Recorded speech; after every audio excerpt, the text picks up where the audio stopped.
La Bibliothèque nationale de France. Dans le cadre du cycle de conférences consacré aux autrices oubliées de l'histoire littéraire, Edwige Keller-Rabé présente la dramaturge Catherine Bernard. Bonjour et bienvenue à tous. À travers la conférence d'aujourd'hui qui porte sur une femme de lettres du XVIIe siècle, Catherine Bernard, la Bibliothèque nationale de France ouvre un nouveau cycle de conférences-lectures dédiées aux autrices oubliées de l'histoire littéraire.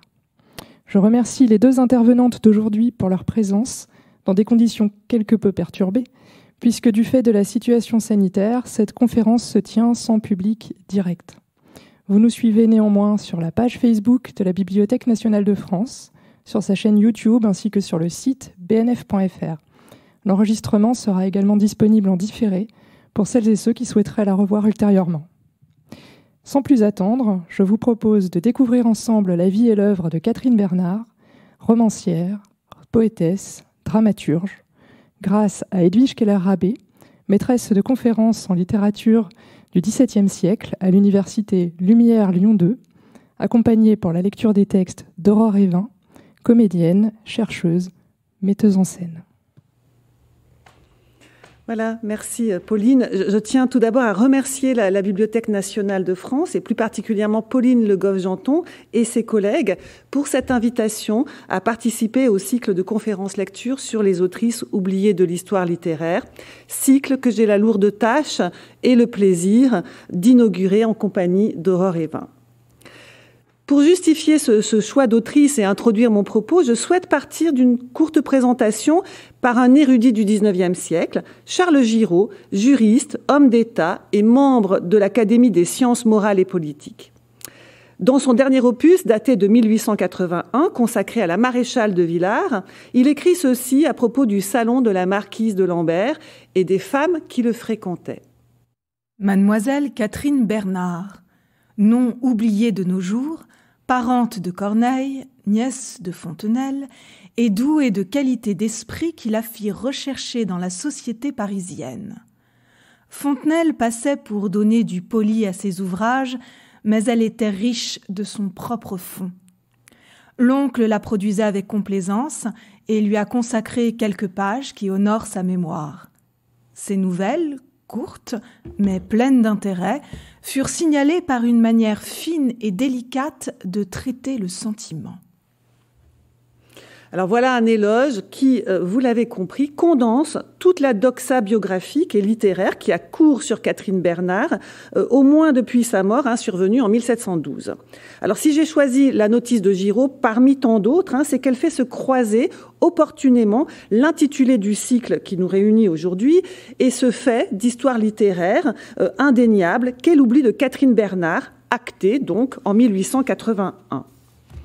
Alors, de manière significative, je n'ai pas de portrait d'elle à partager avec vous, ni anthume, ni posthume, tout simplement parce qu'il n'en existe pas, malgré sa notoriété parmi ses contemporains. Autrice oubliée du XVIIe siècle, Catherine Bernard n'est assurément pas la seule à l'être. Une multitude de femmes de lettres françaises auraient mérité d'être remises à l'honneur et d'être proposées à la lecture d'un large public. Bon, la démonstration de l'étroitesse du canon littéraire n'est plus à faire. S'agissant du XVIIe siècle, on sait que les figures féminines de la culture scolaire officielle, et donc de la culture nationale, sont au nombre de 3 seulement. Il s'agit de Scudéry, de Lafayette et de Sévigné.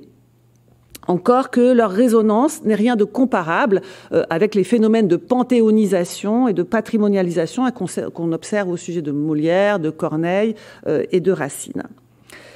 Autrice oubliée du XVIIe siècle, oui, mais c'est aussi, et c'est ce qui fonde l'intérêt de cette conférence, autrice en passe d'être redécouverte à une échelle moins confidentielle que celle des milieux académiques.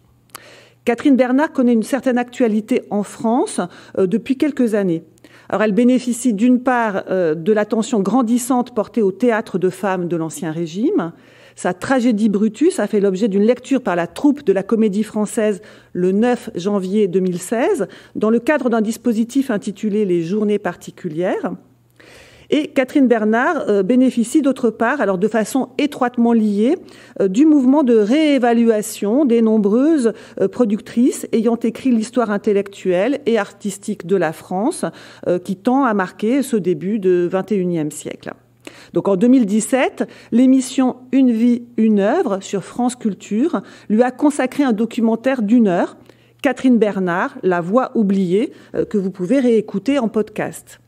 En 2018, enfin, un article titré « Littérature des autrices oubliées parce qu'effacées », publié sur le site slate.fr, a fait un large sort à Catherine Bernard, évoquant le problème d'attribution de Brutus que soulevait la notice justement du catalogue en ligne de la BNF.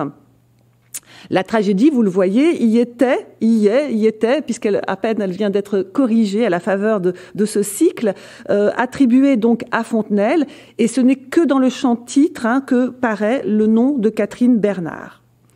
Bon, l'information n'était pas neuve du point de vue de la recherche. En revanche, le support, un magazine en ligne grand public, et la plume, celle de Titiou Lecoq, journaliste, féministe, reconnue, ont chargé cette information d'une force tout à fait inédite. Pauline Le Goff-Janton a d'ailleurs signalé le retentissement de cet article sur une lectrice de la bibliothèque, puis ses retombées concrètes sous la forme du cycle « Autrice oubliée ». Au fond, il apparaissait donc logique de commencer par celle qui en a été l'inspiratrice. 3 considérations autres que celles de l'oubli du récit littéraire national ont présidé au choix de Catherine Bernard comme figure du XVIIe siècle à prioritairement revaloriser. En premier lieu, son apport littéraire.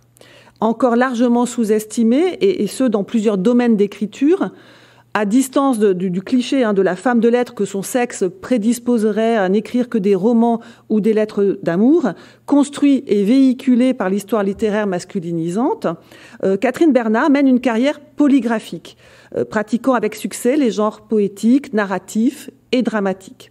Donc il suffit d'observer la diversification de sa production ainsi que la durée de sa carrière.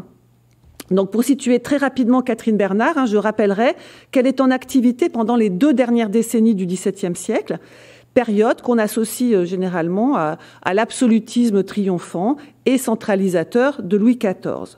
Donc, le terminus a quo de sa carrière est 1680 et le terminus ad quem 1698. Catherine Bernard, donc pendant ces 18 années, totalise 5 publications personnelles, 3 fictions narratives en prose, 2 tragédies en 5 actes et en vers, dont l'une, Laodamie, est publiée à titre posthume, quantité de pièces poétiques publiées soit dans des recueils collectifs, soit dans la presse périodique du temps, mais aussi conservées dans des manuscrits. De quoi occuper donc 2 volumes dans l'édition établie dans les années 1990 par un universitaire italien, Franco Piva, à qui la recherche sur Catherine Bernard est redevable d'avancées scientifiques tout à fait décisives. À cet ensemble, il faut ajouter alors un chantier dramatique sous forme d'une tragédie laissée en suspens en 1693, Scylla, ainsi que 3 ouvrages dont l'attribution demeure incertaine. D'abord, une correspondance épistolaire amoureuse, Le commerce galant, une tragédie intitulée Bradamante, et puis surtout un récit de controverses religieuses intitulé Relations de l'île de Bornéo, qu'on attribue tantôt à Catherine Bernard, tantôt à Fontenelle, voire qu'on peut supposer être coécrit, un récit. Avec cette production, donc, Catherine Bernard fait partie des autrices confirmées et assidues à l'écriture. Bon, même si sa productivité est moindre que celle d'une contemporaine célèbre, je veux parler de Marie-Catherine d'Aulnoy, romancière, poétesse, conteuse, qui publie 11 ouvrages entre 1690 et 1703. La deuxième raison qui vaut qu'on s'intéresse à Catherine Bernard tient au fait qu'elle a vécu dans un contexte historique marqué par des événements politiques, socioculturels, littéraires, majeurs, ayant conditionné tout son parcours et, d'une certaine façon, sa vision du monde. Du point de vue de l'histoire de France, La période est traversée par de vives tensions religieuses à l'intérieur du royaume, dont le principal effet est la révocation de l'édit de Nantes en 1685. Or, Catherine Bernard est née et éduquée jusqu'à l'adolescence dans la foi protestante. Du point de vue de l'histoire des institutions culturelles, l'année 1680 voit la fondation de la Comédie Française sur ordre de Louis XIV. Or, Catherine Bernard est dramaturge. Du point de vue de l'histoire littéraire, les 20 dernières années du siècle se distinguent par deux phénomènes interdépendants, la vogue du conte de fées et la réactivation de la querelle des anciens et des modernes, elle-même liée à ce qu'il est convenu d'appeler la querelle des femmes. Or, Catherine Bernard est partie prenante de ces deux phénomènes. Parmi les premières conteuses de la fin du siècle, elle insère deux contes de fées dans Inès de Cordoue, Le Prince Rosier et Riquet à la houppe. Et tout indique que dès ses débuts, elle a rallié le camp des modernes. Dans ce cadre, elle a pour contemporaines et contemporains des personnalités littéraires qui, elles, sont passées à la postérité et qui aident encore mieux à la situer. Alors, du côté des femmes, outre Marie-Catherine d'Aulnoy et Anne-Thérèse de Lambert, on peut mentionner, alors bien sûr, Madeleine de Scudéry, Marie-Jeanne l'héritier de Villandon, Henriette Julie de Murat et Anne Lefèvre d'Acier. Du côté des hommes, Perrault, Boileau, Bayle, Fontenelle, La Bruyère, La Fontaine et Racine. La troisième et dernière considération qui a été privilégiée a trait à l'octorialité de Catherine Bernard, longtemps menacée, attaquée, selon des processus de dénigrement désormais bien cernés, qui consistent presque exclusivement à lire et interpréter les œuvres de femmes à travers un filtre masculin supposé supérieur, parfait et incontestable. Giraud, par lequel nous avons débuté, en est au fond un exemple assez modéré, qui, comme tous les compilateurs des notices biographiques des XVIIIe et XIXe siècles, mentionne les deux principales instances littéraires associées à Catherine Bernard, Corneille et Fontenelle. Mais d'autres autorités, on va le voir ensemble, encombrent son inscription dans l'histoire littéraire. Lien de parenté présumé, liaison sentimentale fabriquée de toutes pièces, ce type de légende a particulièrement affecté Catherine Bernard et conduit inévitablement à des opérations de désattribution de son œuvre, tout ou partie, avec pour corollaire obligé des opérations de réattribution à d'autres hommes de lettres. Le fait est que la biographie et la posture de Catherine Bernard s'y sont prêtées. Ces liens avec des auteurs de premier plan sont avérés, puisque sa bonne intégration dans les milieux littéraires parisiens est établie. Mais sur un fond de zone d'ombre qui ne demandait qu'à être comblé et exploité. Au surplus, l'autrice a cultivé une forme de discrétion dans ses publications imprimées. Aucune d'entre elles n'est signée au titre de son vivant. Alors seul le comte d'Amboise est ouvertement assumé via une signature juridique complète et transparente, Catherine Bernard. Le prénom Catherine est uniquement publié dans ce privilège d'impression du vivant de l'autrice. Brutus est également revendiqué au privilège, mais de façon moins affirmée, vous le voyez, à l'aide des initiales MB pour Mademoiselle Bernard, qui est la dénomination courante à l'époque. On le voit ici dans les pièces poétiques qui, elles, sont signalées comme étant de Mademoiselle Bernard grâce au dispositif éditorial. Alors, pour toutes les raisons que je viens d'énumérer, la trajectoire de Catherine Bernard se révèle représentative à la fois de la carrière et de la réception critique d'une femme de lettres d'Ancien Régime. Alors, je vous propose de progresser par la mise en lumière des trois grandes étapes de cette trajectoire d'autrice, en soulignant à chaque fois leur spécificité. Les origines sociales, géographiques et familiales de Catherine Bernard jouent un rôle considérable dans la construction de son identité octoriale, mais aussi dans l'élaboration des représentations biographiques et des discours critiques. Depuis Franco Piva, on sait que Catherine Bernard est née à Rouen en 1663, qu'elle appartient par sa famille à la bourgeoisie huguenote, une bourgeoisie de négociants, loyaliste, aisée et cultivée, et qu'elle fréquente l'hôtel de Madame de la Mésangère, rue du Gros Horloger, haut lieu de mondanité qui accueille l'élite protestante de la ville, mais aussi l'élite catholique.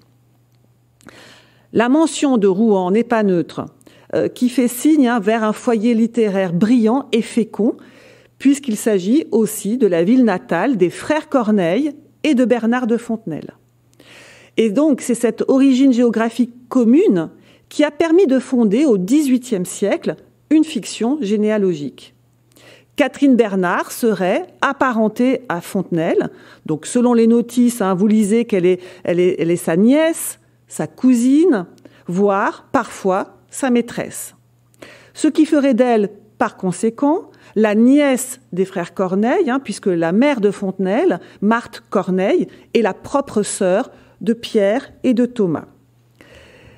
La légende biographique est gravée dans le marbre au XIXe siècle, comme on peut le vérifier sous la plume d'Eugène Haas, qui produit une série d'articles intitulés « Une nièce du grand Corneille, Mademoiselle Bernard ». Rien ne vient attester ces liens de parenté. En revanche, il est établi que Catherine Bernard avait pour cousin, par alliance, Henri Banage de Beauval, qui est un éminent érudit, fondateur du journal Histoire des ouvrages des savants, ami de Pierre Bayle, qu'il va rejoindre d'ailleurs en Hollande à la révocation de l'édit de Nantes. À Rouen, les Banage de Beauval étaient liés aux Fontenelle, ce qui permet d'éclairer les relations avec Catherine Bernard. En outre, Fontenelle fréquentait lui aussi le salon de Madame de la Mésangère. Cette parenté supposée organise en tout cas la subordination littéraire de l'autrice. Jusqu'au XXe siècle, il est entendu que Fontenelle a prêté la main à plusieurs de ses ouvrages et que Pierre Corneille, puisque c'est de lui dont il est essentiellement question dans La Fratrie, a insufflé à sa nièce le génie tragique. Les talents dramatiques de Catherine Bernard ne seraient ni plus ni moins qu'un héritage familial. Catherine Bernard n'aurait eu aucun mérite à suivre les traces de son oncle illustre et lui aurait même tout emprunté. L'absence de renseignements relatifs à l'éducation rouennaise de Catherine Bernard est en revanche compensée par son entrée en littérature qui s'effectue selon des modalités circonstanciées au printemps 1680. Précocité de la jeune femme, qui est encore adolescente. Écriture d'un roman historique, ce qui révèle une appropriation des codes du genre, ainsi qu'une fine connaissance du goût des lecteurs. Un réseau parisien, enfin, situé du côté des modernes. Car le roman, vraisemblablement écrit à Rouen, est publié à Paris, où il est aussitôt promu comme une nouveauté littéraire dans des périodiques à la mode, le Journal des Savants et le Mercure Galant. Le Mercure Galant qui est un périodique qui va chroniquer très fidèlement la carrière de Catherine Bernard, comme il chronique la carrière de la plupart des femmes de lettres du second XVIIe siècle. Banage et surtout Fontenelle, qui effectuait à cette époque des allers-retours entre la Normandie et Paris, comptent à l'évidence parmi les appuis parisiens de Catherine Bernard. Et Fontenelle est d'ailleurs un contributeur régulier du Mercure Galant. Donc en cette année 1680, on assiste à un véritable lancement de carrière dans la République des Lettres de Frédéric de Sicile, composé par une débutante anonyme. Alors vous allez écouter maintenant l'avis du libraire au lecteur qui escorte le roman et qui participe pleinement justement à cette campagne publicitaire. Il m'est tombé entre les mains cette historiette que je vous présente, amis lecteurs. Le plan en a été tiré sur une nouvelle espagnole qui en a fourni l'idée générale, mais la manière dont il est écrit a paru si neuve et si délicate aux plus éclairés que j'ai cru que cet ouvrage ferait honneur à notre langue. Le style en est pur et serré, les pensées naturelles, les expressions vives et d'un ton très particulier. Au reste, l'auteur prend autant de soin de se cacher et autant de modestie que son ouvrage a de beauté. Tout ce que j'en ai pu apprendre est qu'il vient d'une personne dont le sexe, la jeunesse et le mérite inspirent des sentiments aussi tendres que ceux qu'elle écrit, et qu'on ne croira jamais, quoi que ce soit la vérité, que ce livre soit le coup d'essai d'une personne de 17 ans. J'ai cru, amis lecteurs, devoir vous instruire en passant de cette circonstance. Elle est assez particulière pour vous donner de la surprise et sans doute de l'admiration. Cependant, s'il s'était glissé quelques fautes dans cet ouvrage, l'auteur n'en est nullement coupable, puisqu'il y a plus d'1 an qu'il est sorti de ses mains, et surtout, songez que la satire ferait trop de peur à une jeune personne qui n'a entendu jusqu'ici que des louanges et qui les mérite si bien. Alors, le Mercure galant présente Frédéric de Sicile, je cite, comme une petite histoire qui succède au vieux roman. Pourtant, celui-ci recourt à de nombreux artifices dits précieux ou baroques, naufrages, déguisements, lettres tombées d'une poche, petite poésie insérée. Il suffit de considérer l'intrigue. L'action se déroule dans la Sicile du XIIIe siècle et narre les aventures de Fédéric, et non Frédéric, qui est le prénom masculin historique attendu. Alors pourquoi ce curieux prénom ? Eh bien parce que Fédéric est une princesse qui a été travestie en prince dès sa naissance pour pouvoir un jour succéder à son père, le roi de Sicile, Mainfroi, qui a pour ennemi le roi de Majorque. Il y a là donc en gestation un questionnement de la loi salique à travers l'impossibilité qu'a cette jeune fille de pouvoir succéder au trône de son père. Sans surprise, ce déguisement est source de quiproquos. Fédéric tombe amoureuse du prince de Majorque, Amaldé, lui-même particulièrement troublé par les sentiments qu'il éprouve pour ce prétendu prince. Dans le même temps, Fédéric est l'objet de toutes les convoitises féminines. La propre sœur d'Amaldé, Camille, s'éprend de lui, alors qu'elle est promise à Ardalin, le prince. Même chose avec la princesse de Mantoue, qui, elle, est promise à Amaldé. Et même chose avec Yolande. Donc voici comment Catherine Bernard s'amuse à présenter cet imbroglio amoureux qui a quelque chose de très marivaudien avant la lettre. Fédéric avait 4 maîtresses en même temps. Il était l'amant de sa rivale et le rival de son amant, et soutenait particulièrement ces 2 derniers caractères avec éclat. Comme Amaldé aurait vu sans chagrin la passion de sa maîtresse si son ami ne lui avait pas marqué une tendresse réciproque, il négligeait fort de se plaindre d'elle. Souvent, il ne lui parlait que de choses indifférentes.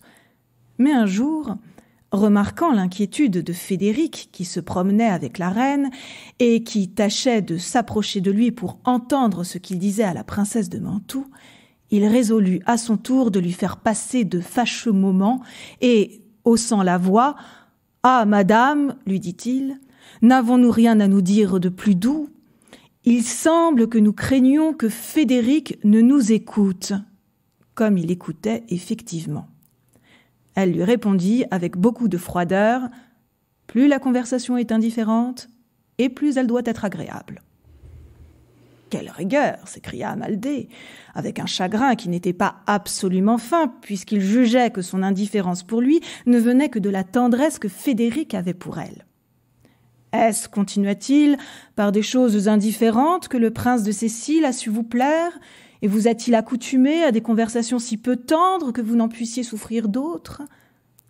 Fédéric se connaissait trop en mouvement pour ne pas remarquer que ceux d'Amaldé avaient un principe très tendre, et sans démêler qu'il était la cause de cette tendresse, puisque celui qui la ressentait ne le démêlait pas lui-même, il en conçut toute la rage que la princesse de Mantoue en aurait dû concevoir. Il la laissait paraître à la reine qui n'en prit pas moins, et ses 4 amants, dont 2 seulement l'étaient à bon titre, se partagèrent fort peu judicieusement faute de connaître la vérité de ce qu'il ressentait. Alors je vous rassure, tout finit par se démêler de manière heureuse par le mariage de Frédéric et d'Amaldée. Frédéric de Sicile a cette particularité de rendre visible un autre compatriote normand de Catherine Bernard, qui lui s'est déjà fixé à Paris. Il s'agit de Jacques Pradon, propriétaire du texte, comme vous le voyez dans le privilège, dans l'extrait du privilège de Frédéric de Sicile. De 20 ans l'aîné de Catherine Bernard, on tend à le considérer, sans preuve formelle, comme le mentor et le conseiller littéraire de l'autrice. La postérité de cet homme de lettres est vraiment dérisoire par rapport à celle de Fontenelle et de Corneille, mais à l'époque, il était connu comme dramaturge. En 1680, il sortait à peine d'une querelle littéraire qu'on appelle la querelle des Phèdres. 3 ans auparavant, il avait effectivement proposé sa Phèdre au public contre celle de Racine, avec un succès de scandale. Pradon était par ailleurs lié à une grande poétesse de l'époque, Antoinette Deshoulières, autrice d'une tragédie intitulée Jean Séric, jouée par la troupe de l'Hôtel de Bourgogne, peu avant la création de la Comédie Française.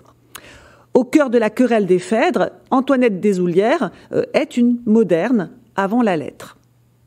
Alors ce troisième nom masculin a de la même manière terni la réputation de Catherine Bernard, puisque certains critiques se sont fondés sur ce privilège pour réattribuer l'ouvrage à Pradon, tout en le faisant passer au passage pour l'amant de la jeune femme.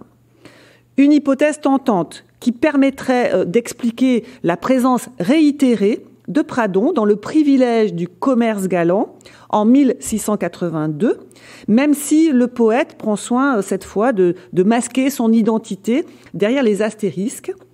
Hypothèse tentante aussi qui permettrait surtout de lire les lettres tendres et galantes comme une correspondance à clé. Pradon serait représenté sous les traits de Timandre et Catherine Bernard sous les traits d'Iris. Hypothèse tentante, oui, mais qu'aucun élément concret ne vient étayer. L'attribution du commerce galant, en tout cas, est proprement incertaine. Les lettres sont-elles écrites par Catherine Bernard, par Pradon ou coécrites à deux? La question demeure irrésolue et chacune des propositions a ses partisans. Revenons maintenant à l'histoire de France. En cette même année 1682, la situation commence à sérieusement se dégrader à Rouen pour la communauté protestante. Et à l'automne 1685, quelques jours avant la révocation de l'édit de Nantes, contrairement au reste de sa famille, ses parents, son frère, ses 2 sœurs, Catherine Bernard renonce à sa foi. Dans le microcosme parisien, où la réputation littéraire de la jeune femme est acquise depuis quelques années déjà, la nouvelle est présentée comme un événement. Le Mercure galant, non sans une pointe d'ironie, se charge d'annoncer officiellement l'abjuration de Mademoiselle Bernard à ses lecteurs.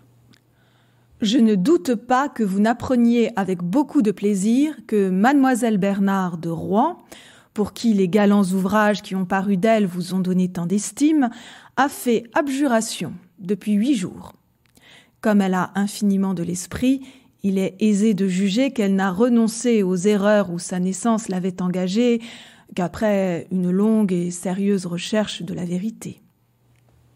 C'est donc en nouvelle convertie que Catherine Bernard quitte sa ville natale, Rouen, pour la capitale, à une date incertaine, mais comptant à situer après la révocation, à la fin de l'année 1685 ou dans le courant de 1686. Quoi qu'il en soit, il s'agit là d'une rupture majeure dans la vie de l'autrice. On suppose que l'abjuration a entraîné la désunion familiale et avec elle la précarité financière. Or, Catherine Bernard est encore mineure à cette époque. Elle n'a que 22 ou 23 ans, alors que la majorité juridique pour les filles était fixée à 25 ans. C'est à Paris, donc, que l'autrice va mener l'essentiel de sa carrière et poursuivre son ascension jusqu'à la consécration officielle. Elle y fréquente les milieux lettrés et mondains, notamment le salon d'Antoinette Deshoulières, probablement grâce à Pradon. Elle se met à écrire de façon soutenue, en particulier au cours des années 1688-1691, qui correspondent significativement au tout début de sa majorité civile. L'autonomie et l'indépendance enfin acquises, Catherine Bernard peut vivre de sa plume par ses propres moyens. Elle ne tarde pas à faire paraître donc un deuxième ouvrage, Les Malheurs de l'amour, première nouvelle, Éléonore d'Ivray.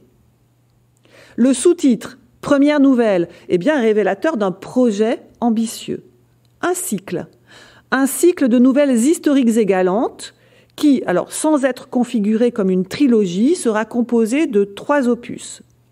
Le titre générique, Les Malheurs de l'amour, est quant à lui annonciateur d'un programme esthétique et moral touchant à la passion amoureuse, selon une conception extrêmement pessimiste et austère, qui n'a pas manqué de susciter des parallèles avec 2 romancières de la génération précédente, Madame de Villedieu et Madame de Lafayette, ainsi qu'avec Racine, mais il ne faut pas non plus négliger l'influence d'Antoinette Deshoulières.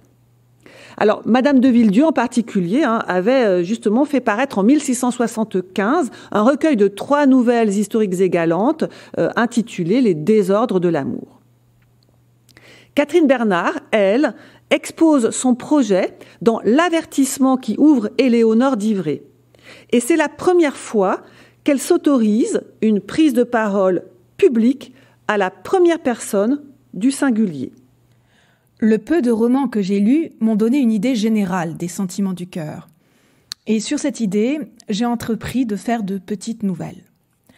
La lecture de ces sortes d'ouvrages me semble plus agréable que dangereuse. L'on y voit toujours le bien et le mal dans un certain jour qui donne de l'éclat à l'un et qui fait éviter l'autre. Cependant, j'ai cru que ce n'était pas assez et qu'on pouvait faire tirer au lecteur une autre sorte d'utilité des nouvelles et des romans. Je conçois tant de dérèglements dans l'amour, même le plus raisonnable, que j'ai pensé qu'il valait mieux présenter au public un tableau des malheurs de cette passion que de faire voir les amants vertueux et délicats, heureux à la fin du livre. Je mets donc mes héros dans une situation si triste qu'on ne leur porte point d'envie. Si cette nouvelle réussit, j'en donnerai de plus amples sous le même titre. Alors, quelle est la situation triste imaginée par la romancière dans sa première nouvelle ? Eh bien, Éléonore d'Ivray met en scène une héroïne médiévale qui aime et est aimée du duc de Mini, mais qui est contrainte d'épouser le comte de Rethelois. Alors, par devoir, Éléonore renonce généreusement à sa passion en priant son amant d'épouser son amie Mathilde, secrètement amoureuse de lui. Ces engagements pathétiques et tragiques conduisent tous les protagonistes au désespoir, puis à la mort de Mathilde, mort qui, je cite Catherine Bernard, est le seul remède d'une passion malheureuse. Alors je vous propose d'écouter la scène de renoncement d'Éléonore au chevet de Mathilde, que l'expérience de l'amour non partagé et la rivalité avec son amie ont rendu gravement malade. Éléonore vint passer la nuit auprès d'elle. Ce temps était propre à la confiance. Mathilde, qui la voyait extrêmement touchée, ne put s'empêcher de lui marquer ses sentiments. Éléonore l'assurait qu'elle retournerait à Rethel sitôt qu'elle la saurait hors de péril, mais les promesses ne suffisaient plus pour calmer l'esprit de Mathilde. « Vous n'en ferez rien, lui dit-elle. Pourquoi le duc de Mini ne vous épouserait-il pas puisque je vais mourir ? Qu'il se réjouira de ma mort ? Elle m'afflige, toute malheureuse que je suis. Aussi sera-t-elle le plus grand de mes maux, puisqu'elle servira à la seule chose que j'ai appréhendée en ma vie. Vos larmes me forcent au dernier épanchement de cœur, ajouta-t-elle. J'avais résolu de ne vous faire plus de confidences, les miennes vous ont toujours été fâcheuses. Consolez-vous-en, je ne vous en ferai pas davantage. Vous allez être délivré d'une amie importune, vous allez être vengé d'une rivale, vous allez avoir votre amant. Et quand je serai morte, vous ne songerez pas que j'ai été au monde. Ces paroles pénétrèrent vivement Éléonore. Il se fit une révolution subite dans son esprit. Elle se sentit le courage d'exécuter ce qu'elle avait projeté. Enfin, l'amitié et la reconnaissance achevèrent dans ce moment de la déterminer sur une chose à quoi elle était dès longtemps résolue, mais qu'elle aurait peut-être toujours différé. Elle embrassait Mathilde, sans prononcer un seul mot, tant ce qui se passait en son âme l'occupait. Enfin, elle rompit le silence. « Ne vous inquiétez plus, lui dit-elle. C'en est fait. Je pars de Mouzon, et je vais épouser le comte de Rothelois. Vous en saurez bientôt les nouvelles. Je suis au désespoir de vous quitter dans l'état où vous êtes, mais ma présence aigrit vos douleurs. Adieu, pour jamais. Je me prive de vous. Ce n'est pas le plus petit sacrifice que je vous fasse. » L'héroïsme d'Éléonore est toutefois sans effet, et le duc de Mini reprochera amèrement à Mathilde d'être la cause de son infortune au cours d'une violente scène d'adieu.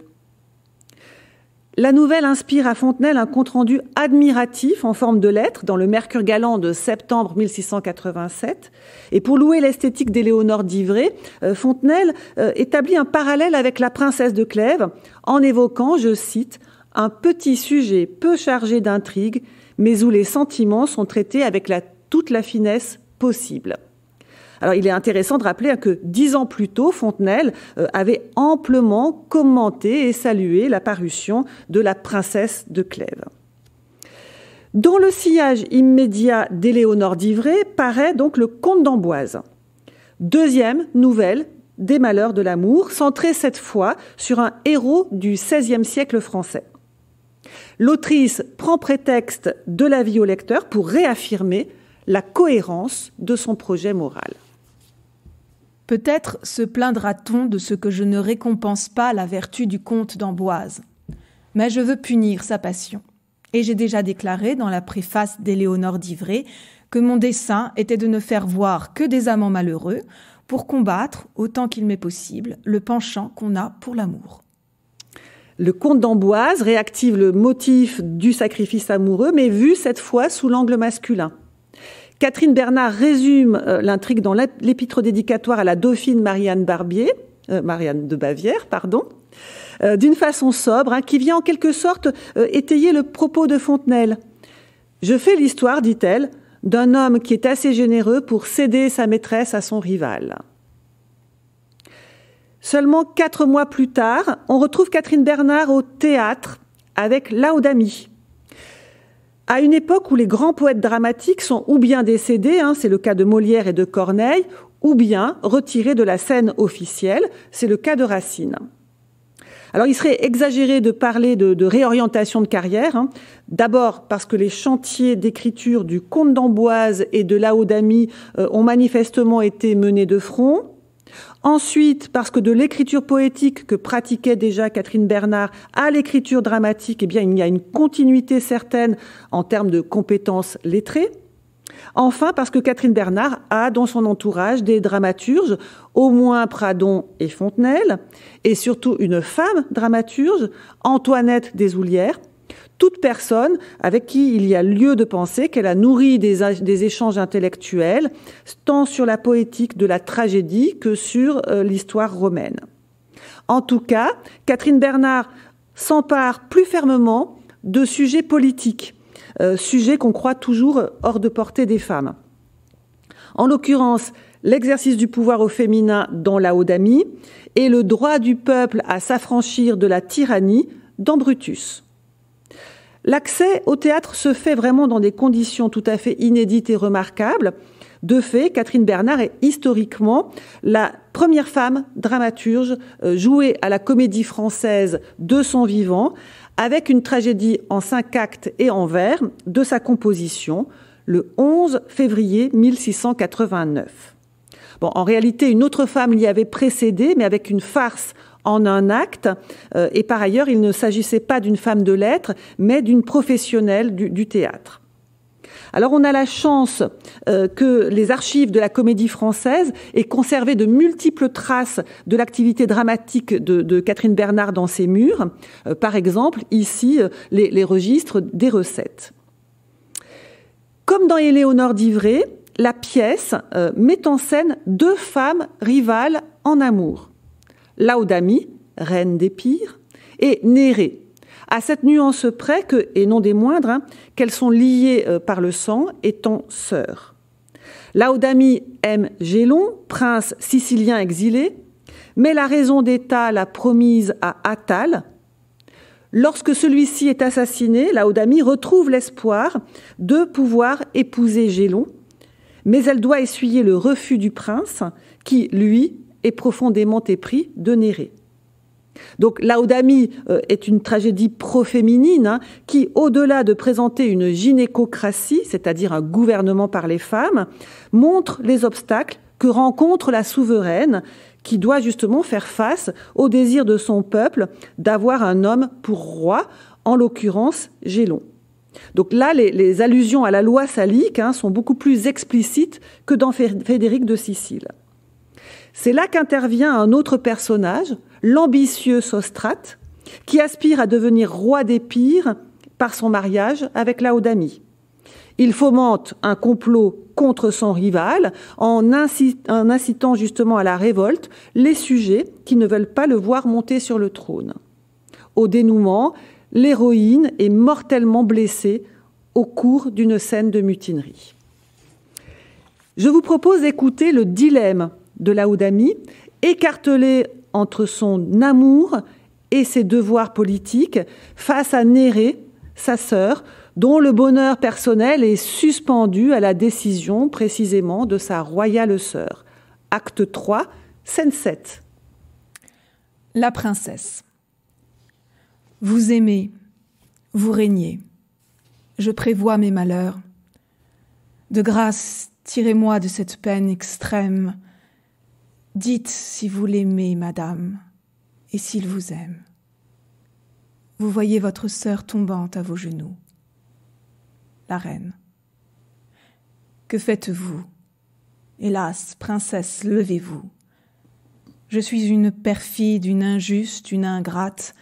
Donnez-moi tous ces noms si leur horreur vous flatte. Oui, j'aime votre amant. J'ai pu les mériter. Mais cet amour encore ne m'a rien fait tenter. Gélon sut m'inspirer la plus fatale flamme qui peut-être jamais s'alluma dans une âme. Malgré tout cet amour, vous alliez l'épouser. Mais le sort autrement paraît indisposé. Attale est mort. Le peuple a déjà fait connaître le besoin qu'il ressent de l'avoir pour son maître. Et je dois opposer à nos fiers ennemis un roi de qui le bras et les destins amis. Bien plus pour ces raisons que par ma propre estime, j'ai voulu l'engager. Et voilà tout mon crime.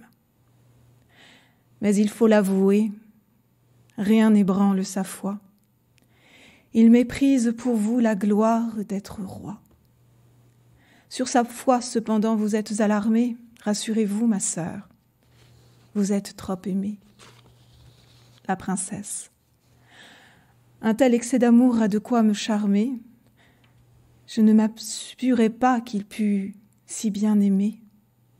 Mais hélas, vous l'aimez? Que me sert sa tendresse? Madame de mon sort, vous êtes la maîtresse. La reine.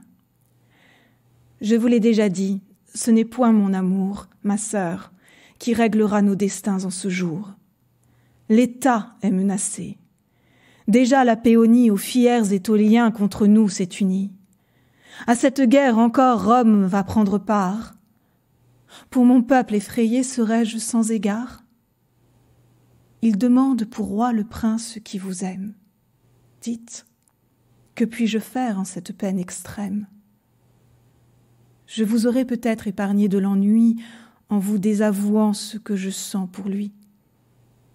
Mon amitié n'a pu se résoudre à se taire, et vous avez voulu que je fusse sincère. C'est assez. Je vous laisse. La princesse. Ah, ciel, si ta rigueur me destine à souffrir, choisis-moi mon malheur. Peu après la création de Laodamie, un conflit oppose Catherine Bernard aux comédiens du roi. Alors à propos des conditions de représentation de la pièce, conditions qui lésaient ses droits d'autrice et qu'elle a essayé enfin en vain de faire valoir. Alors les fonds d'archives de la Comédie Française conservent un billet manuscrit signé Bernard, adressé à Lagrange, le chef de troupe, qui montre alors une posture très affirmée, mais qui en dit long sur la difficulté pour une autrice de s'imposer face à des comédiens aguerris, plutôt habitués à négocier avec des dramaturges hommes. Heureusement, le différend ne nuit pas à la pièce, qui rencontre le succès du public et qui se maintient au répertoire de la troupe pendant 2 ans. En revanche, la tragédie n'est pas imprimée dans les mois qui suivent les premières représentations, ce que l'on peine à expliquer. Elle ne le sera qu'au siècle suivant. Moins de 2 ans plus tard, le 18 décembre 1690, Catherine Bernard fait jouer à la Comédie Française une 2e tragédie de sa composition, Brutus, qui rencontre un plus vif succès encore que Laodamie. Le manuscrit du Souffleur est conservé dans les collections justement de la Comédie Française et la pièce est imprimée au début de l'année suivante. L'intrigue se situe cette fois à Rome, en 509 avant Jésus-Christ. Le consul Brutus, qui a détrôné le dernier roi de l'Empire romain, Tarquin le Superbe, signe l'arrêt de mort de ses 2 fils, Titus et Tiberinus, coupables d'avoir pris part à une conjuration contre la jeune République visant à restaurer la monarchie.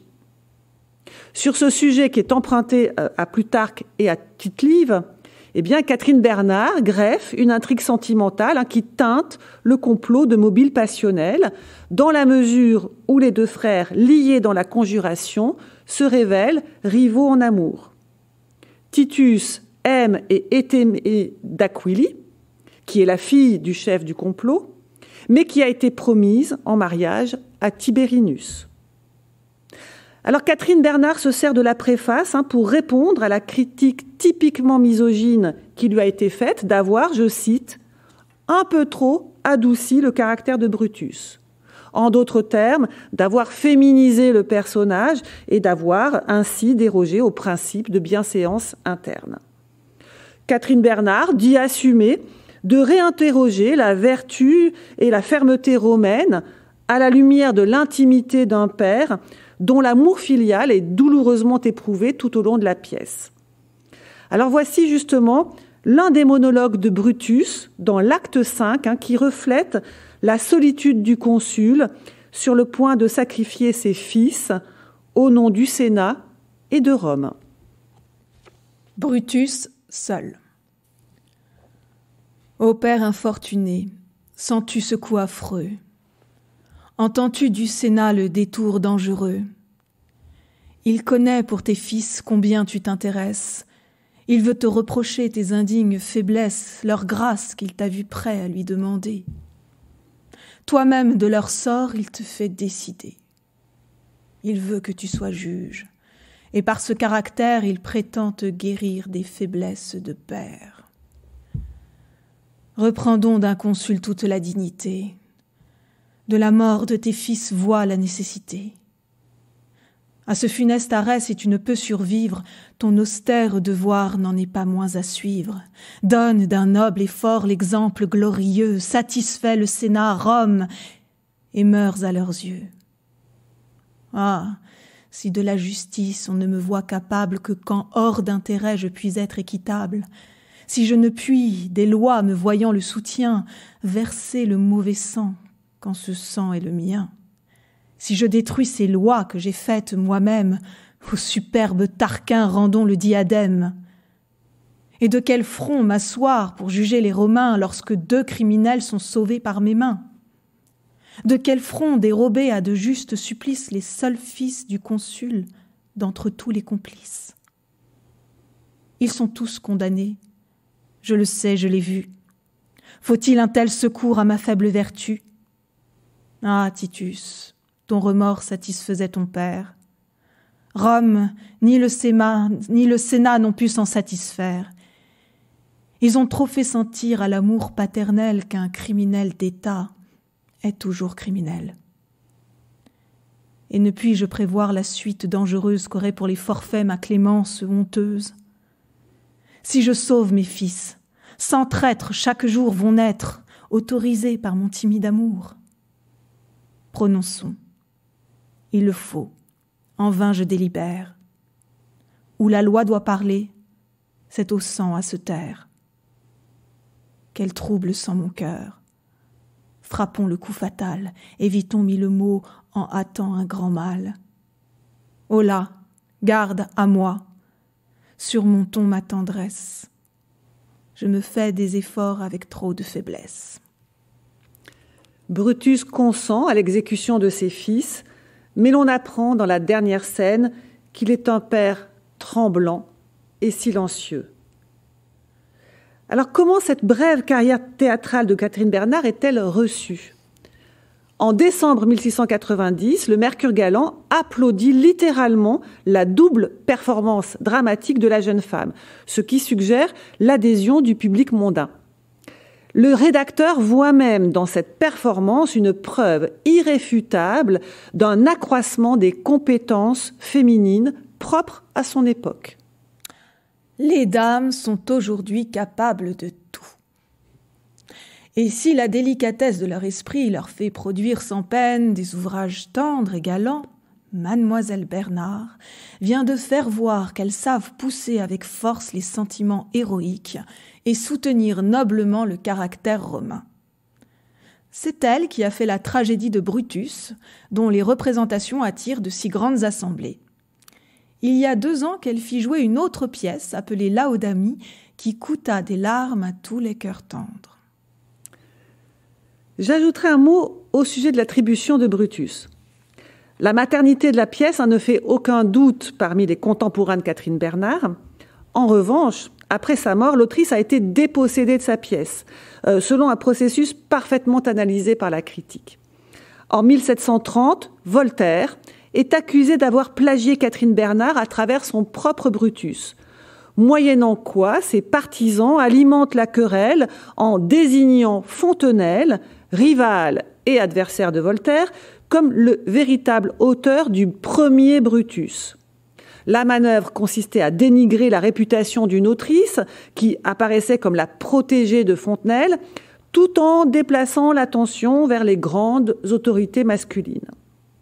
Non seulement Fontenelle n'a jamais démenti être l'auteur de la tragédie, sans doute par intérêt personnel, mais son biographe posthume, l'abbé Trublet, valide la réattribution 1 an après sa mort, en 1657.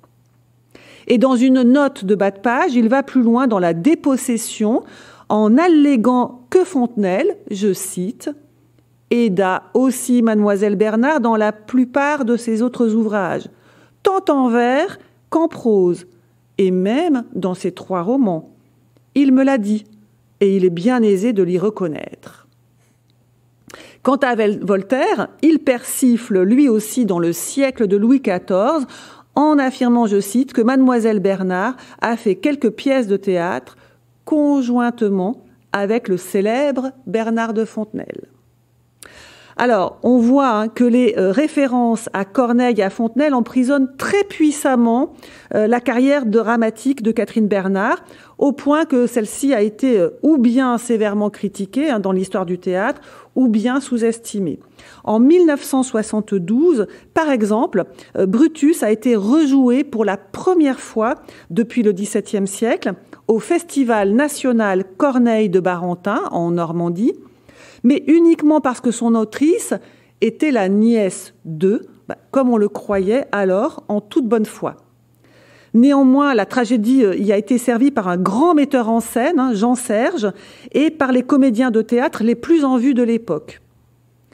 Brutus n'a jamais, depuis, revu les planches intégralement, mais vous pouvez visionner sur Arte VOD la scène 1 de l'acte 3, jouée par les comédiens Sabrina Ouazani et Sandor Fintek, adaptée par Mathias Castagnaro et Xavier Rhin. Alors, il s'agit de la scène au cours de laquelle Aquili divulgue le complot à son amant Titus dans l'espoir de l'y rallier. 9 minutes. 9 minutes qui donnent à voir toute la modernité scénique de Brutus. Alors, moins parce que l'action se passe de nos jours dans une salle de boxe, que grâce au jeu très physique, très sensuel, chargé de tension des comédiens qui prennent le texte et les vers au sérieux. Donc il faut espérer évidemment que les propositions scéniques se multiplient à l'avenir pour que de tels textes revivent devant un vrai public. Venons-en maintenant à la fin de carrière de Catherine Bernard. Fin de carrière qui oscille entre des pôles relativement opposés. D'un côté, poursuite des activités d'écriture, maintien de la vie mondaine et attachement fidèle au moderne. De l'autre, raréfaction des publications personnelles, rapprochement des anciens et cheminement vers une spiritualité plus profonde et plus engagée. De toute évidence, les années 1691-1698 constituent un point d'aboutissement et de fermeture illustrant cette ambivalence. D'abord, ce sont des années de consécration grâce à la production poétique, essentiellement des vers de circonstance traitant de sujets sérieux. En 1690, Catherine Bernard participe en effet au concours d'éloquence institué par l'Académie française, concours qui est mixte, et c'est elle qui remporte le prix. Le Mercure galant s'en fait l'écho et profite justement des circonstances pour rendre hommage à l'ensemble de la carrière littéraire de Catherine Bernard. Et vous allez reconnaître dans le propos la formule élogieuse qui fonde le titre de cette conférence. Mademoiselle Bernard vous était déjà connue par Éléonore d'Ivray et par le Comte d'Amboise, qui sont 2 ouvrages en prose où vous n'avez pas moins admiré la finesse des pensées que la délicatesse de l'expression. La tragédie de Laodamie et celle de Brutus de l'hiver dernier l'ont fait paraître une rivale très dangereuse pour tous ceux qui s'attachent au théâtre. Le sujet que l'Académie avait donné pour le prix de vers qu'elle vient de remporter était que de tous les souverains de l'Europe, le roi est le seul qui soutient le droit des rois. Elle avait donné pour sujet de prose le zèle de la religion. Alors on se doute que Catherine Bernard, en sa qualité de femme, en sa qualité de protestante convertie, avait beaucoup à prouver tant à l'institution de l'Académie française qu'au monarque sur de tels sujets, d'où le zèle dont elle fait preuve à cette occasion. Alors vous allez écouter un extrait de cette pièce primée, composée en alexandrin, représentative du style de la poésie allégorique, volontiers héroïque, allégorique, à visée laudative. Les troubles politiques qui secouent l'Europe à la fin du XVIIe siècle forment toute la matière du propos. Alors, quels sont ces événements ? Principalement la seconde révolution anglaise qui renverse Jacques II au profit d'un usurpateur, Guillaume d'Orange, et la guerre de la Ligue d'Augsbourg dans laquelle le royaume de France est pleinement engagé. Alors pour comprendre le tableau que Catherine Bernard élabore ici, il faut savoir qu'elle prend pour cadre le fameux siège militaire de Mons à la fin de l'hiver 1691. Siège qui se solde par la victoire fulgurante et triomphale des troupes françaises.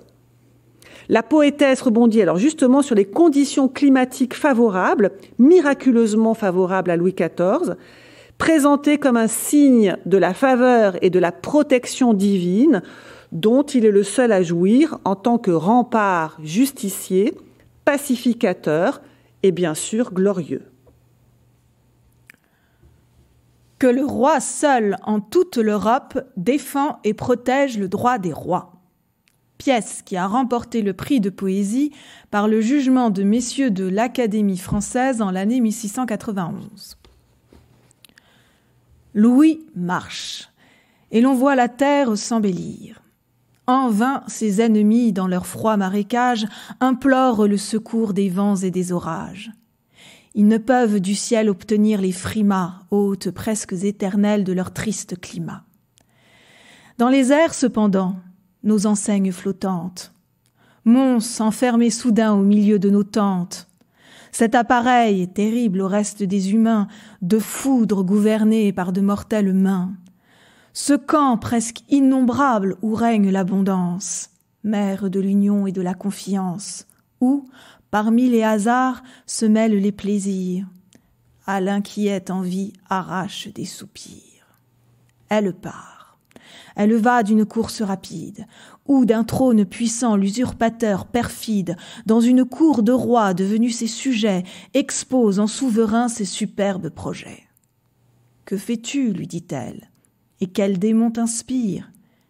Que servent ces conseils soumis à ton empire ? Que servent ces respects que l'on te vient offrir ? Déjà ton ennemi s'apprête à conquérir, cours, vole. Le destin à tes armes propice, à la fin, pour Louis aura quelque caprice. À détrôner un roi bornes-tu tes exploits ? Ose encore attaquer le protecteur des rois. Aussitôt, enivré de la vaine espérance d'opposer son génie à celui de la France, d'arrêter le premier des projets glorieux, il vient. Dès qu'il paraît, Mons est pris à ses yeux. Toi, qui nous vois cueillir une palme si belle, retourne, aux alliés portes-en la nouvelle. Au moment du concours, la notoriété et le succès de Catherine Bernard étaient déjà assurés dans le champ littéraire, mais ce prix prestigieux, évidemment, contribue à asseoir sa légitimité de poétesse, en quelque sorte officielle. D'autant que Catherine Bernard ne s'arrête pas là. Comme le règlement de l'Académie française l'y autorise, elle se représente 2 fois au concours, avec succès. Et respectivement, donc en 1693 et 1697, elle remporte le prix. Au total, donc, 3 fois ce prix de poésie à l'Académie française. Et sensiblement à la même période, elle concourt aussi 3 fois au prix de poésie de l'Académie des Jeux floraux de Toulouse, et 3 fois, elle est lauréate du prix. 1696, 1697, 1698. Alors la compagnie des Jeux de floraux de Toulouse était une très ancienne compagnie, mais qui venait tout juste d'être dotée du statut d'académie par ordre de Louis XIV. Voilà, ce qui souligne de manière très concrète la faveur royale à l'égard de Catherine Bernard. La consécration ultime vient de l'Italie, plus exactement de la vieille académie de Padoue, l'académie des Ricovrati, c'est-à-dire des abrités. Depuis 1670, cette vieille institution admettait les femmes dans son sein, contrairement à l'Académie française. Alors Catherine Bernard y est reçue membre en 1699 à l'unanimité des 10 votants. Et alors comme c'était l'usage, on lui attribua le nom d'une des 9 muses, et ce fut donc Calliope, la muse de la poésie épique et de l'éloquence, ainsi qu'un nom de code précieux, et ce nom de code précieux, c'est l'invincible. Voilà, donc Catherine Bernard devient Calliope, l'invincible. La décennie 1690 est également donc décisive pour Catherine Bernard dans la mesure où elle coïncide aussi avec une situation financière de plus en plus préoccupante. La jeune femme est toujours célibataire et du reste, elle le restera jusqu'à la fin de sa vie. Elle ne se marie pas et elle peine à vivre de sa plume. Le service poétique auprès du roi, à ce qu'il semble, devait pourtant être récompensé par une gratification ou une pension de 200 écus, mais une requête de Mademoiselle Bernard au roi, parue en 1693, s'agace, en termes un peu grandiloquents, de ce que la somme demeure toujours impayée.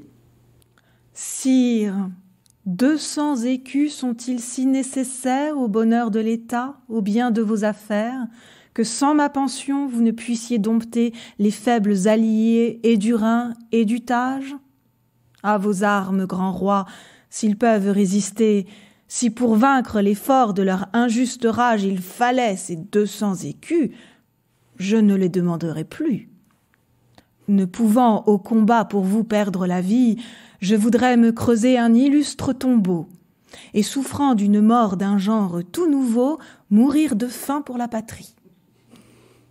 Sire, sans ce secours tout suivra votre loi, et vous pouvez en croire Apollon sur sa foi.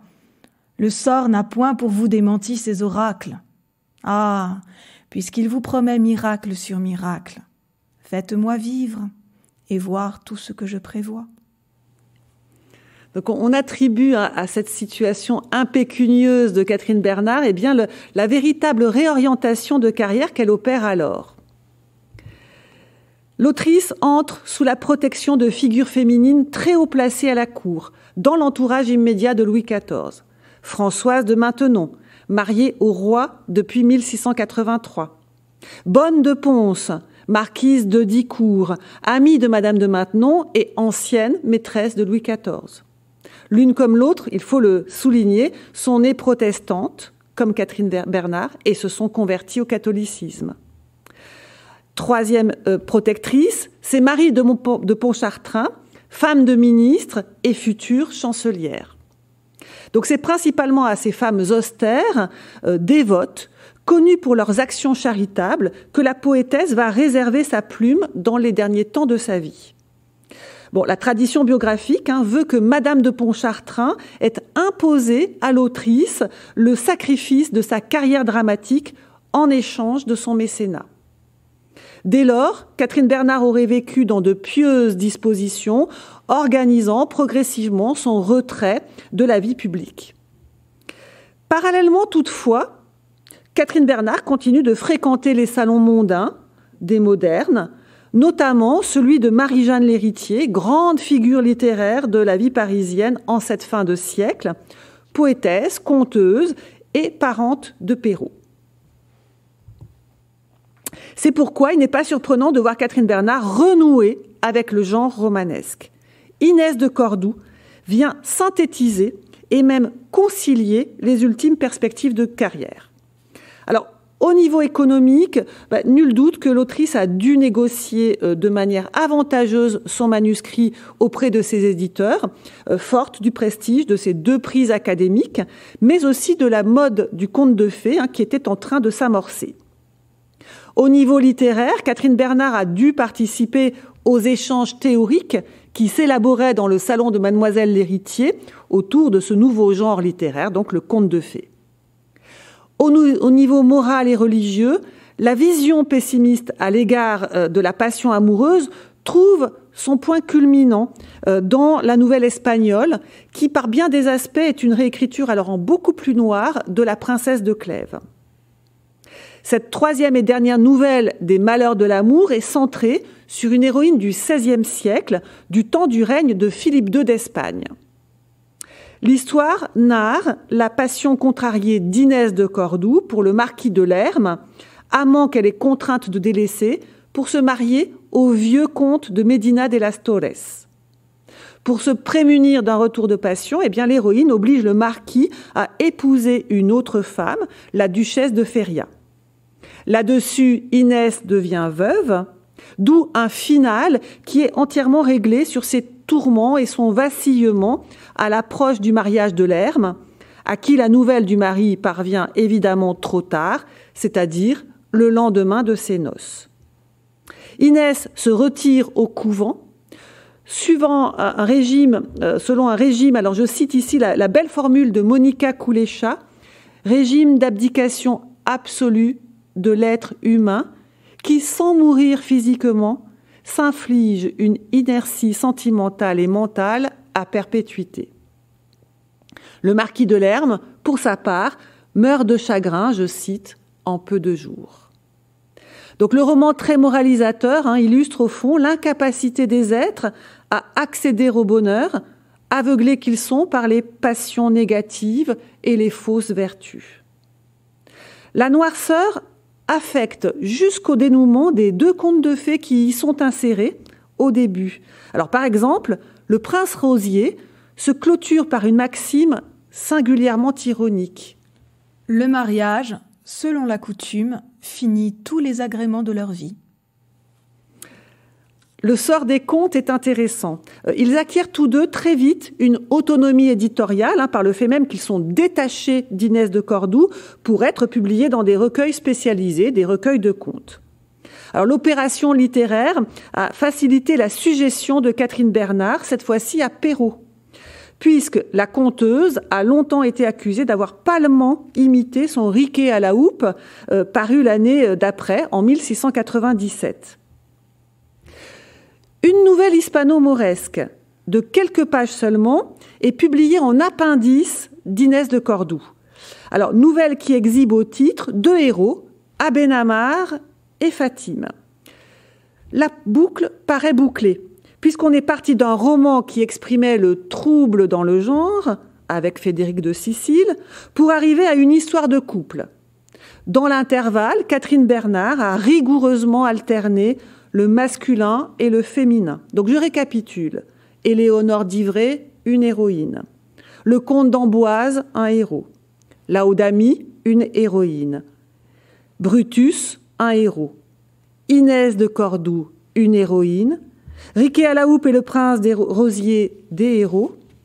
Mais, vous le voyez, dans l'histoire d'Abenamar et de Fatime, vous percevez encore l'ironie de Catherine Bernard, qui orchestre un final de carrière anti-romanesque et crépusculaire, en s'emparant comme sujet de la rupture des amants. Alors on ne peut s'empêcher de lire évidemment dans la dislocation du couple une métaphore, Catherine Bernard rompant avec le monde et l'écriture, car les écrits dans cette nouvelle sont particulièrement destructeurs. Après 1696, Catherine Bernard ne publie plus aucune œuvre personnelle. Sa dernière pièce poétique, celle qui lui vaut de remporter le premier prix de l'Académie des Jeux floraux de Toulouse, est publiée en juin 1698 dans un recueil qui regroupe les vers du concours. Sans surprise, il s'agit d'une ode sur la foi, de même tonalité religieuse et moralisatrice que la plupart de ses derniers vers.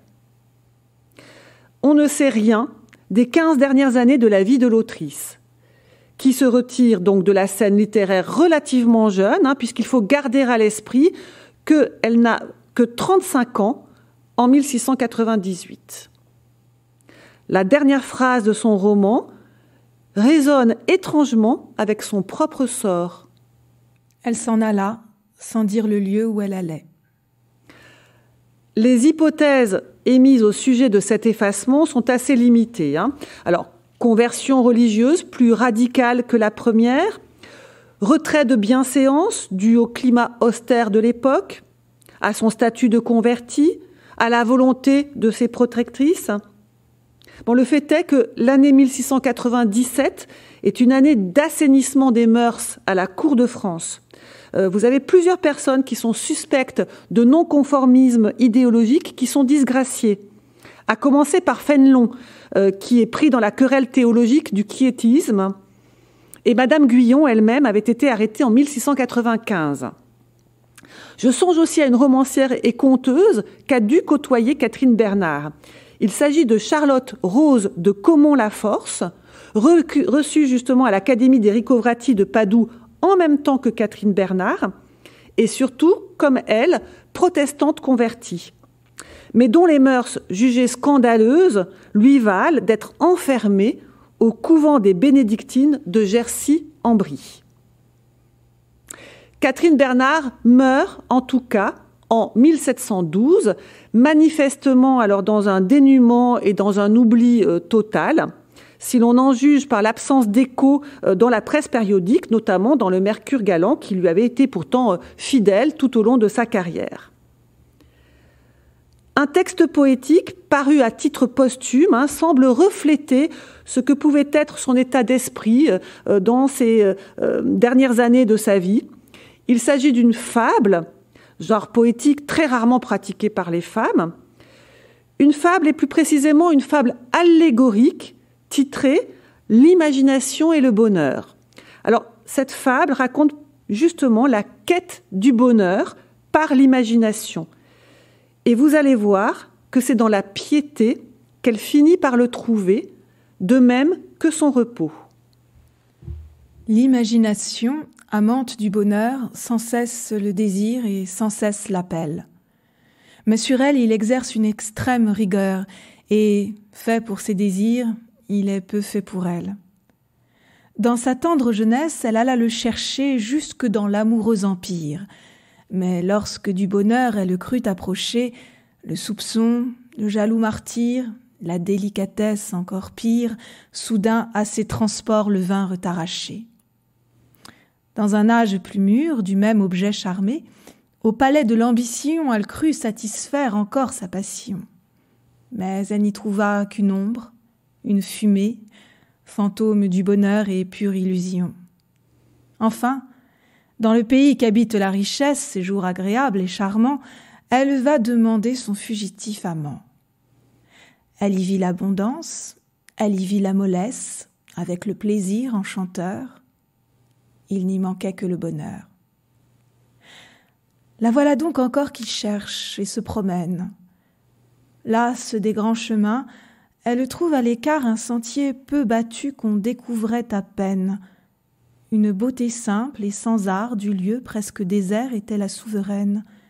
C'était la piété. Là, notre amante en pleurs lui raconta son aventure. « Il ne tiendra qu'à vous de finir vos malheurs. Vous verrez le bonheur, c'est moi qui vous l'assure, lui dit la fille sainte. Il faut, pour l'attirer, demeurer avec moi, s'il se peut, sans l'attendre, sans le chercher, au moins sans trop le désirer. Il arrive aussitôt qu'on cesse d'y prétendre, ou que dans sa recherche, on sait se modérer.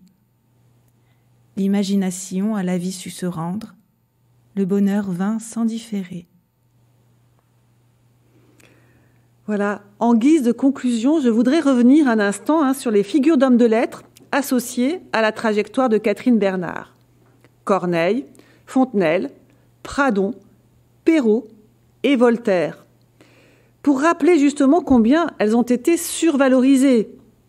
Seuls Fontenelle et Pradon ont joué un rôle dans sa carrière, encore que ce rôle soit mal défini.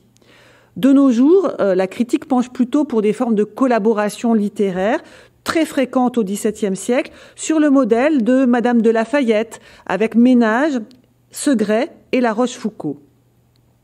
Par contraste, la proximité artistique et intellectuelle de Catherine Bernard avec les figures féminines de son entourage est une question très peu interrogée. Les contemporaines de l'autrice qui ont pu positivement la côtoyer, la conseiller ou collaborer avec elle sont convoquées avec parcimonie, de manière sélective ou, à l'inverse, de manière négative par les commentateurs. Alors c'est le cas des femmes de lettres, Antoinette Desoulières, Madeleine de Scudéry, Marie-Catherine d'Aulnoy ou Marie-Jeanne Lhéritier, qu'on présente très souvent, trop souvent, comme de simples amies de salon. C'est le cas aussi de ses dédicataires, la dauphine Marianne de Bavière, la duchesse Louise-Françoise de Bourbon, à qui Brutus est dédié, et d'autres encore, comme la princesse de Conti. Et c'est bien sûr le cas aussi de ses principales protectrices, Madame de Maintenon et surtout Madame de Pontchartrain, qui, elle, est perçue alors comme une figure sensoriale, celle qui a détourné Catherine Bernard du théâtre. Or, on ignore tout des modalités de sa protection qui, peut-être, fut heureuse et favorable à Catherine Bernard. Une figure féminine, amicale et lettrée, sort du lot. Il s'agit de Marianne Barbier, dont Justine Mangeant vous parlera la prochaine fois. Alors, dans la préface de sa tragédie, Harry et Pétus, parue en 1702, Marianne Barbier rend un vibrant hommage à sa sœur de théâtre, 10 ans après l'entrée de celle-ci à la Comédie Française. Alors, dans cette préface d'Harry et Pétus, Marianne Barbier évoque justement la réception critique de sa propre pièce, qui a eu à essuyer des attaques portant atteinte à son sexe et à son intégrité intellectuelle, d'où une réplique à la hauteur des enjeux. Une défense et illustration de l'octorialité féminine, la sienne propre, celle de ses devancières et celle de sa contemporaine Catherine Bernard. C'est par ce texte puissant qu'Aura Révin et moi souhaitons clore la conférence. À l'égard du reste, on a trouvé mon ouvrage assez bon, et peut-être meilleur que je n'aurais dû le souhaiter, puisque certaines gens en ont pris occasion de dire qu'une femme n'était pas capable de si bien réussir. En vérité, je ne me serais jamais imaginé que ce qui a plu dans mon ouvrage eût dû me nuire, ni qu'on refusât aux personnes de notre sexe le mérite de produire de bonnes choses. Je sais bien qu'on ne pouvait mieux louer ma pièce qu'en la trouvant au-dessus de la portée d'une femme, et que cela doit flatter ma vanité. Cependant, j'avoue que je n'ai pas été insensible à cette injustice, et que je n'ai pas pu voir sans un peu de dépit qu'on ait voulu me ravir le fruit le plus précieux de mon travail. À la vérité, je ne doute point que le peu de capacité que les hommes accordent aux femmes n'ait donné lieu au bruit que quelques-uns ont affecté de répandre. Cependant, sans chercher des exemples dans l'Antiquité, notre siècle a fourni assez de dames savantes pour détruire cette prévention, et je pourrais en citer une infinité pour autoriser ce que j'avance. Mais je me contente de parler ici des excellents ouvrages en prose et en vers de l'illustre mademoiselle de Scudéry, des belles poésies de madame la comtesse de la Suze, de madame des Houlières et de sa spirituelle fille qui marche si bien sur ses traces. Les prix d'académie, qui sont pour ainsi dire devenus l'apanage des dames, depuis que 2 de celles que je viens de nommer leur ont ouvert la carrière, sont des preuves incontestables du mérite de notre sexe. Et s'il faut y ajouter quelque chose au sujet du poème dramatique, les tragédies de Mademoiselle Bernard sont trop récentes pour être effacées de la mémoire des envieux de notre gloire.